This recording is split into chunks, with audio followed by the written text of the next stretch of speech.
Bonjour, c'est Grégory Turpin. J'espère que tu vas bien. C'est une joie de te retrouver pour méditer ensemble l'évangile du jour. Si tu as une Bible, je t'invite à l'ouvrir et à découvrir le texte de l'évangile de Luc au chapitre 3, versets 1 à 6. Écoutons, l'évangile cite une prophétie d'Ésaïe. Tout être vivant verra le salut de Dieu. Aujourd'hui, j'aimerais prendre un peu de recul avec toi. Nous avons tous tendance à tenir pour acquis la venue de Jésus dans notre monde. Nous n'y prêtons pas vraiment d'attention. Tout le monde, chrétien ou non, sait que Jésus est né à Bethléem dans une étable, qu'il a multiplié les pains, qu'il a marché sur l'eau et qu'il est mort sur une croix. Ça fait partie de la culture générale. Et la majorité des gens qui vont fêter Noël ne vont pas vraiment se poser la question du sens de la naissance de Jésus.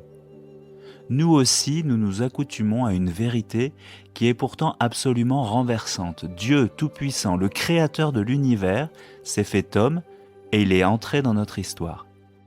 D'ailleurs, Luc, dans son évangile, prend bien soin de ne pas raconter la vie de Jésus comme si c'était un personnage légendaire. Il donne les faits précis.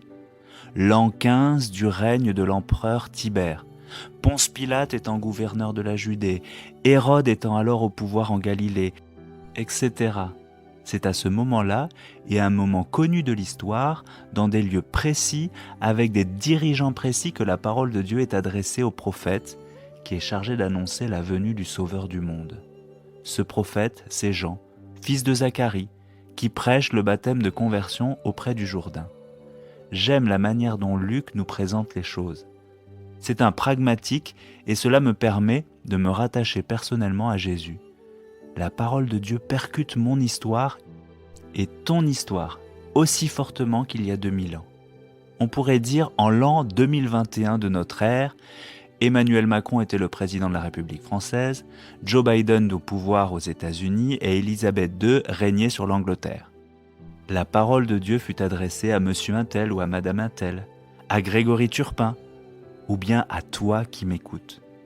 La venue de Jésus-Christ dans nos vies est tout aussi réelle, simple et pragmatique aujourd'hui qu'en l'an 15 du règne de Tibère. La parole de Dieu est dite pour chacun d'entre nous personnellement dans notre quotidien. Elle est aussi actuelle que ce que nous entendons au journal télévisé. Et que dit-elle cette parole ? Voici la deuxième idée à retenir. Jésus s'est incarné à un moment précis de l'histoire. Mais cette incarnation donne sens à toute l'histoire du monde et à notre vie en particulier. Ésaïe avait annoncé cette venue en disant « Tout être vivant verra le salut de Dieu. Toi et moi et toute la création, nous allons enfin atteindre notre plénitude. Nous allons être réunis à Dieu. Nous n'expérimenterons plus aucun mal, plus aucun péché. Nous serons sauvés. » Et c'est cela que nous fêtons à Noël chaque année. Nous avons raison de nous émerveiller. Si nous l'accueillons, si nous avons foi en lui, Jésus nous offre la vie éternelle. Tout cela, nous le savons, nous le récitons souvent, mais aujourd'hui, je t'invite à ne pas tenir cette vérité pour acquise et à te rendre compte de l'immensité de cette bonne nouvelle. Aujourd'hui, faisons passer la parole de Dieu de notre tête vers notre cœur. Seigneur Jésus, je te consacre ma journée.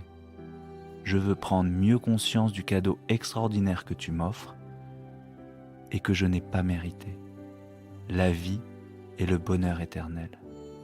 Donne-moi la grâce de renoncer à moi-même pour te faire toute la place dans ma vie. Merci pour ton attention. N'hésite pas à commenter ou à déposer une intention de prière. Je te souhaite une excellente journée.